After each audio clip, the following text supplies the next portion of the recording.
Hi everyone, in this video we're going to talk about decision making. So we're going to actually think about understanding how consumers make decisions. What do consumers think about, or what is the process they go through when they make a decision? Basically what it comes down to is you will be able to distinguish between emotional decision, cognitive decision, high involvement decision, and a low involvement decision by the end of this video. Before we get started, though, I want to talk about a few different things. The key when you're doing market research is always looking for patterns. It's easy to ask one person and see what they think. But if you look at hundreds or even up into the thousands of different customers who are purchasing your products, patterns will begin to emerge. Once these patterns begin to emerge, then you can start to understand who your customers are and what type of decision they're making when they buy your products. So we're going to talk about three things here, and I'm going to show you how the decision-making process changes depending on a few different scenarios. The product we're going to talk about today is finding and preparing for a place to live. All right, so you're finding and preparing for a place to live based on two different types of context. So what is context? The situation within which something exists or happens that can help explain it, right?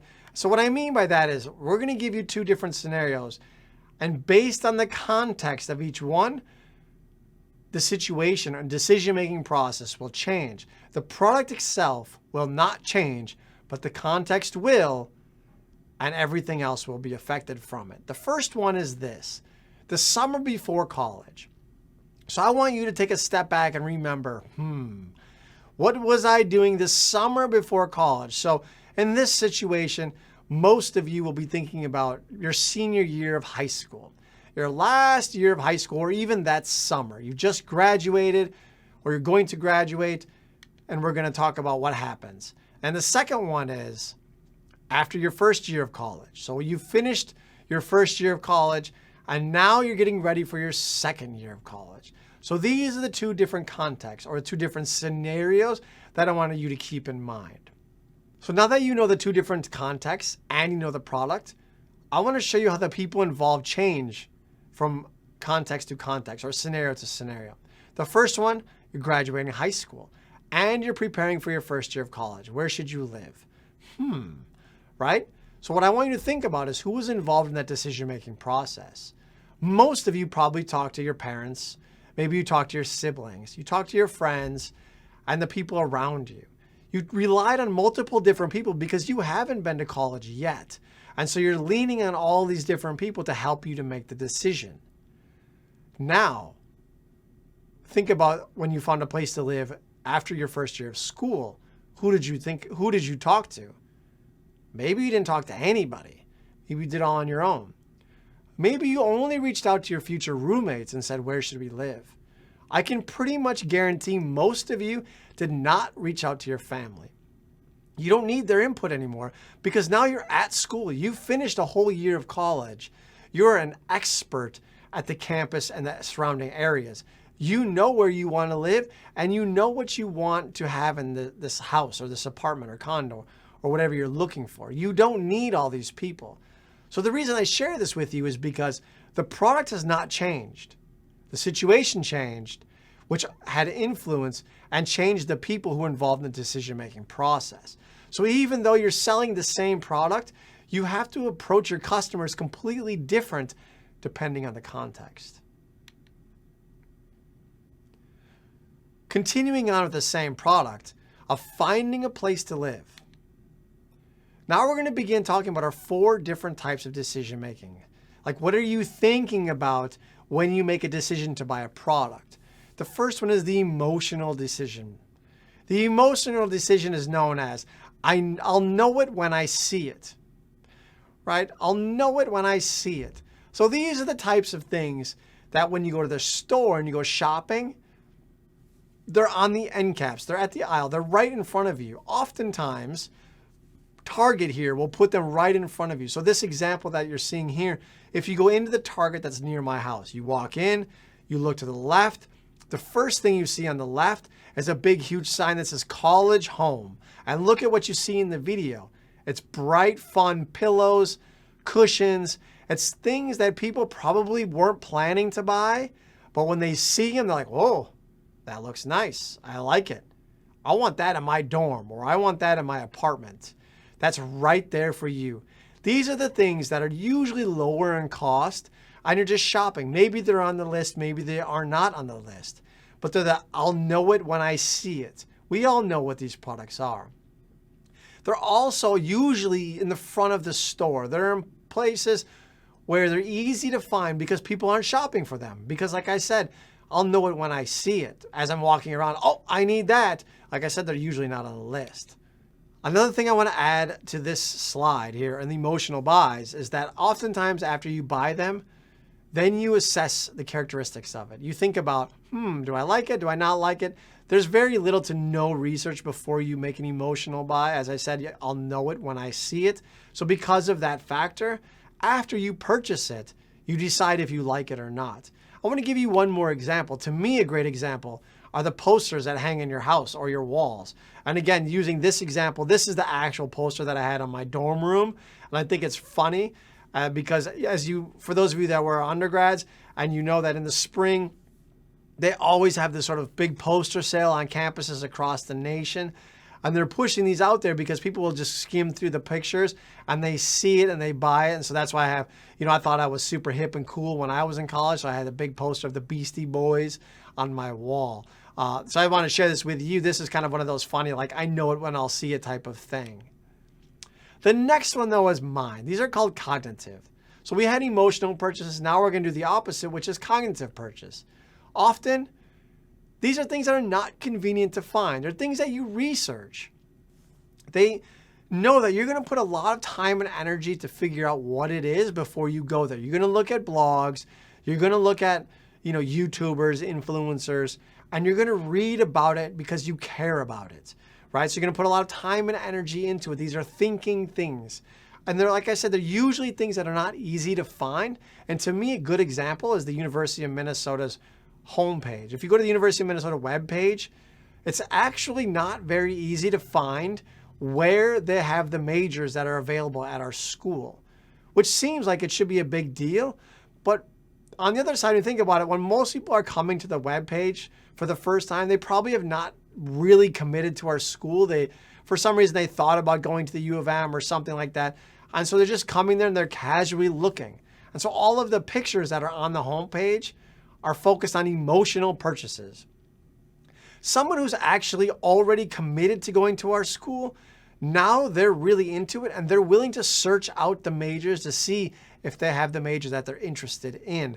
And so it's a little bit more difficult to find, but the school knows that if someone's gone far enough to see if they have their major, they're a serious enough potential customer or student that it's okay, and it doesn't bother them that they have to search it out.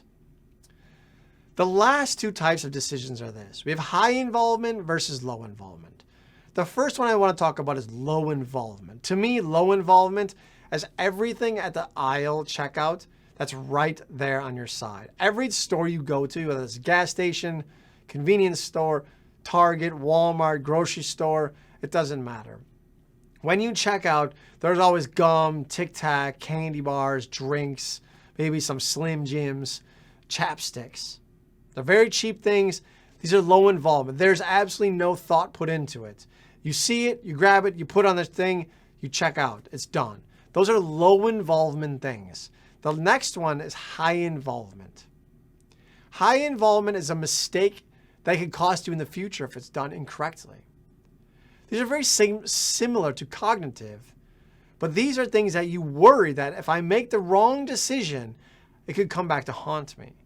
A couple examples that I have are scholarships, financial aid, and student loans. If you do these incorrectly, you could be stuck paying more money than your classmates pay. Or you could be missing out on free money that's maybe out there. And so you're willing to put a lot of time and energy into it because doing them incorrectly could cost you in the future. That's what a high involvement is. But the question is this: is it that easy? Are there just 1, 2, 3, 4 and we're done? Does every purchase fall into one of those 4? Unfortunately not. because both cognitive and emotional can be either high involvement or low involvement. And they can change over time. This is a suggested example of a marketing student at the University of Minnesota's undergraduate program. And if you notice in year 1 and year 2, there's a lot of freedom through it, comparing that to year 3 and year 4. So think about, again, yourself when you did your undergrad.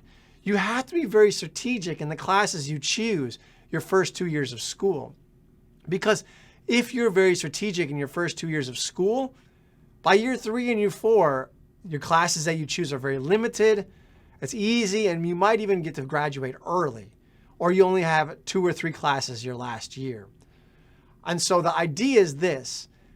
In year 1 and year 2, these are very high involvement decisions, because if you make incorrect errors, you potentially could be stuck at summer school or doing a 5th year of college. But if you put a lot of time and energy into year 1 and year 2, year 3 and year 4 will become low involvement decisions.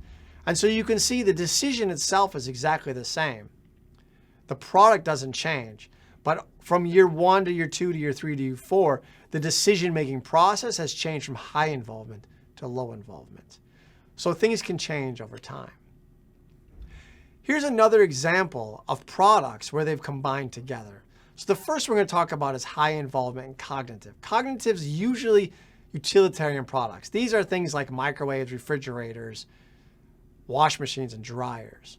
So a high involvement cognitive product for a college student would be a microwave or a mini fridge. As I said, these are usually things in the back of the store.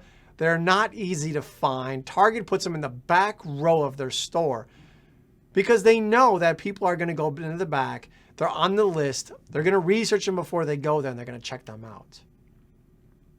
The next one is a high involvement emotional. To me, prom dress and tuxes, marriage, wedding dresses, these types of things are really, really high involvement, but they're very emotional. Have you ever seen the TV show Say Yes to the Dress?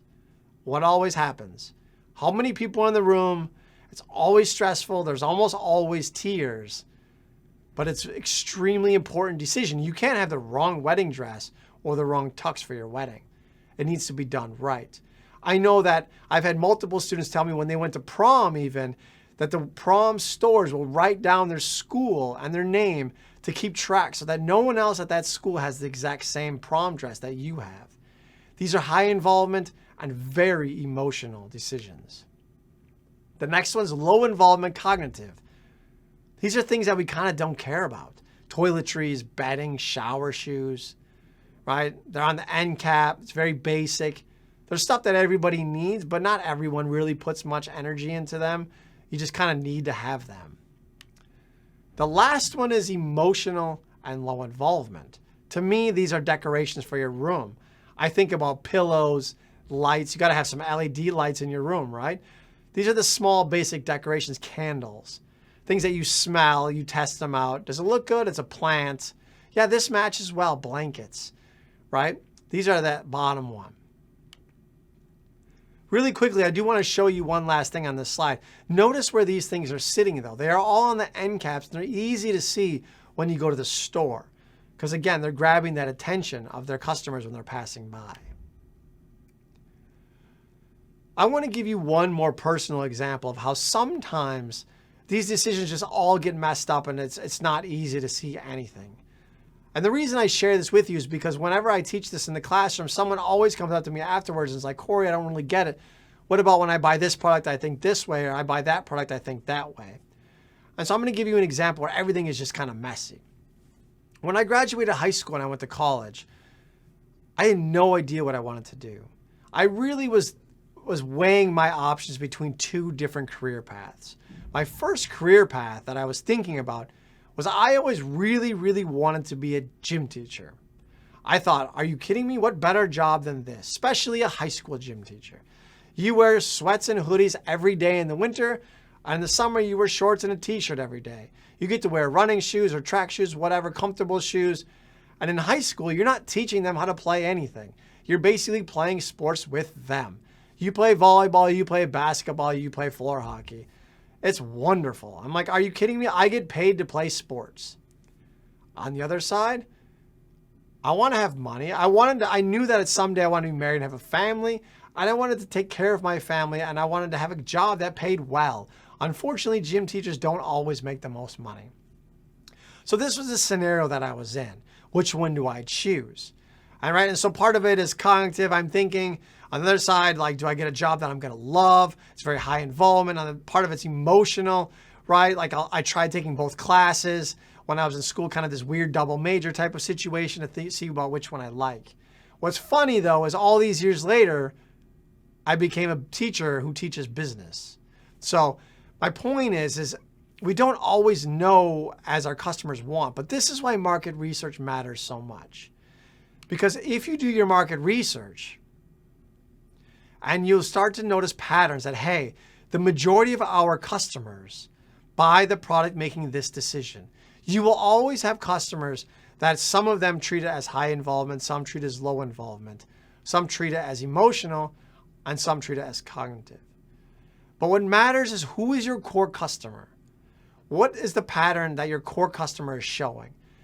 When your core customers show it's emotional buy, then you start developing your marketing plan and your marketing strategy as an emotional purchase.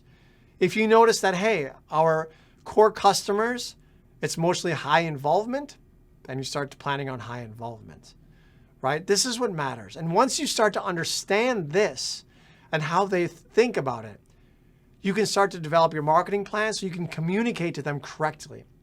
And I'm going to give you two quick examples. So if you understand that your customers are an emotional buy, you need to communicate them with bright, fun colors and putting it in locations that they will easily see so they can add to their cart to buy the product. If you know that it's a high involvement or cognitive, you know that, hey, they're going to do a lot of research before they buy it. So maybe I need to reach out to influencers so they start talking about our products. I need to start reaching out to bloggers and YouTubers so they talk about our products. I need to have a good website filled with quality information so I'm communicating all of this to my customers that, hey, we're out there. Because you need to understand who your customers value, and then you can start to take the correct steps to make them happy.